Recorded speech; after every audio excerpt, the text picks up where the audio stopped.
What's up, everybody, and welcome back to another video from the 10-7 MMA channel. And today we're going to be talking about UFC 308, in particular the main event. And this is going to be 5 reasons why I believe Ilia Topuria defeats Max Holloway come Saturday. Now, some of you guys may have seen Justin, my co-host's video, where he believes that Max Holloway is actually going to come away victorious. And look, it's a fight, and it's a very closely matched fight. Either fighter could win. So obviously, I am open to that possibility. Of course, you have to be, otherwise you don't understand the sport. But I'm just going to go through some of the metrics and some of the rationales as to why I do believe Ilia will come out victorious on this Saturday. So without further ado, let's do it. So first and foremost, I do think that Ilia has an advantage of being a much more well-rounded fighter. Max is a tremendous fighter, but I think he's really known for his striking.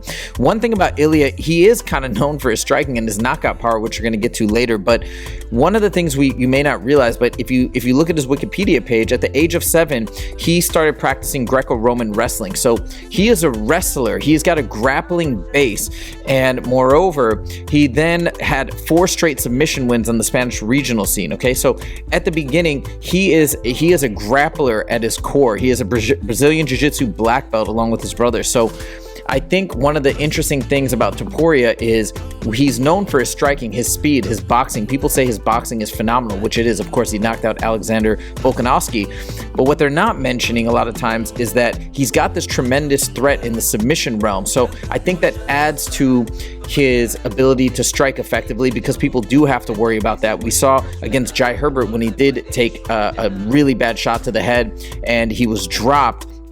He was able to regain his composure by immediately going to grappling, getting on top of him, working those positions. So I think he's got this ace up his sleeve, and I think people aren't factoring that in appropriately. So anyways, I think this is going to be a big reason as to why Ilia gets the job done. Reason number 2 is that Ilia is brimming with confidence. Now, this is what I am perceiving from his interviews, and maybe what he's projecting is not the reality of the situation, but I tend to believe that he actually is this confident. And again, this is a question of, all right, well, it's really comparative confidence. How confident is Max in comparison to Ilia? But what I can say is that Ilia has just this amazing self-belief. I've seen it with so many interviews that he's done with Ariel Helwani and otherwise. His family is brimming with confidence. His wife is just so, like, he's just got such a strong support system. I'm sure Max does as well. But what I'm seeing from the psychological aspect of this entire fight, I feel like Ilia might have the edge here. He has such strong self-belief. Again, he's also undefeated.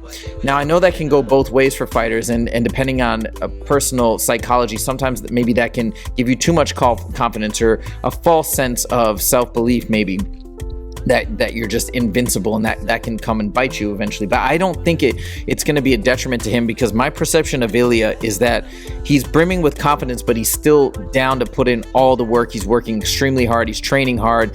He's dedicated to the craft. So I think that this is, again, going in favor. Another reason why I think Ilia is going to win on Saturday.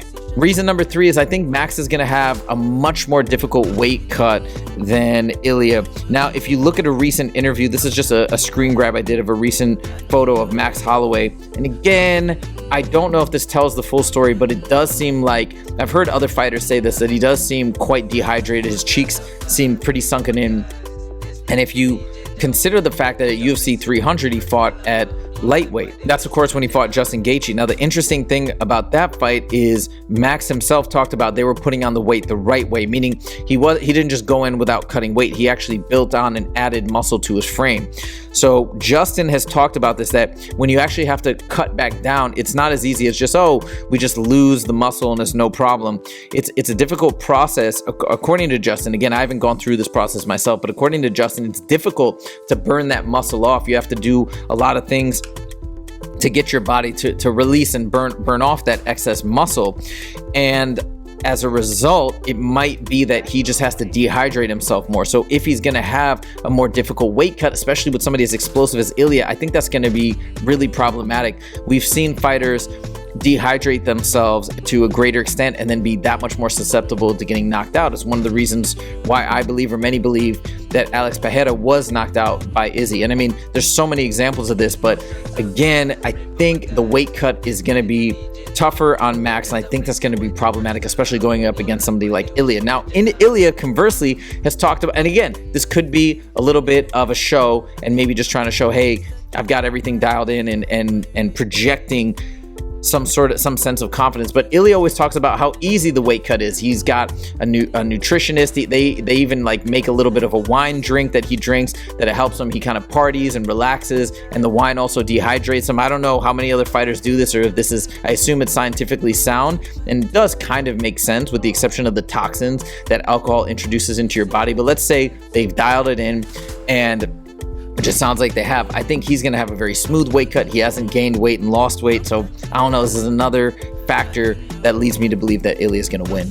Item number 4, Ilia's greater KO power. I don't think many people are going to argue with this, but just pulling up their respective records, both for the last 8 fights. I mean, if you look at Ilia, look at this: KO, KO, KO, KO. There's 5 KOs in the last 8 fights. We have that crazy decision, that really tough fight against Josh Emmett, and then we also got some submissions in the mix as well. Whereas we look at Max's record, of course, he has had some losses peppered in there against Alexander Volkanovski, but I mean, I really only see 2 KOs. And if you really think about it, the Justin Gaethje KO was a very unique set of circumstances where they went to the center of the octagon. I don't think he would have gotten a KO if they hadn't pulled off that final sort of melee of punches at the end, and that was really Max calling for it, giving Justin an opportunity. He had the fight locked up, and all the credit to Max. That was amazing, but I think it's pretty clear that Ilia has the greater KO power. Obviously, Max could get the KO. I'm not saying he couldn't, but if I had to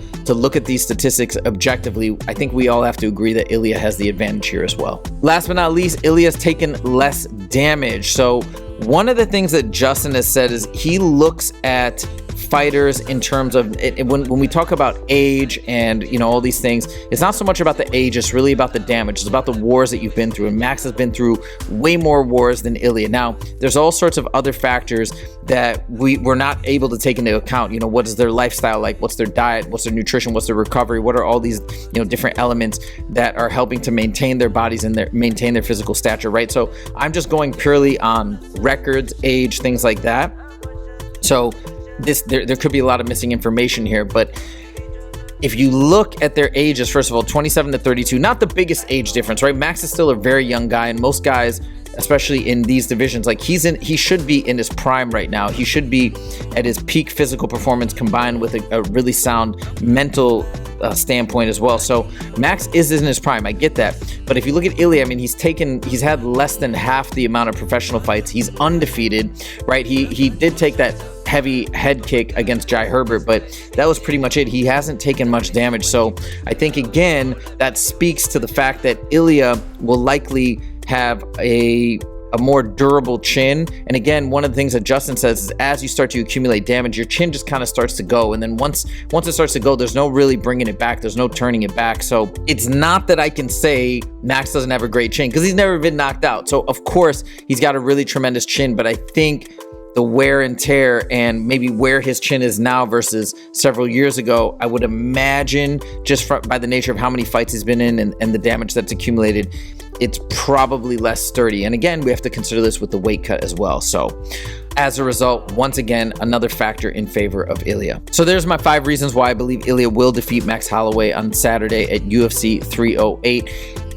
But I'm open to being proved wrong. I love both fighters, and I think in either event, we're going to have an amazing story, an amazing set of options. I think if Max does get the victory, how cool would it be for him to maybe have a rematch against Volkanovski, or just that story of all of that work he's had to put in to come back, get back to a title opportunity after those 3 defeats from Alexander Volkanovski, have this tremendous performance at UFC 300, then come out victorious. How cool. Maybe he does fight Alexander Volkanovski afterwards. Maybe he moves up to 155 and tries to become a double champion. I mean, there's just so many amazing options and narratives if he wins. Alternatively, if Ilia wins, how cool would that be? He's going to be the first guy to ever defeat both Volkanovski and Max Holloway, arguably 2 of the GOATs of the featherweight division. And then what are his options next? Who could he fight? There's so many up and coming contenders, Diego Lopez and whatnot. And maybe Ilia, he's talked about moving up potentially. That could be super cool. And he's undefeated. How fun is that to watch an undefeated fighter just grow and grow in terms of their reputation and record and whatnot? So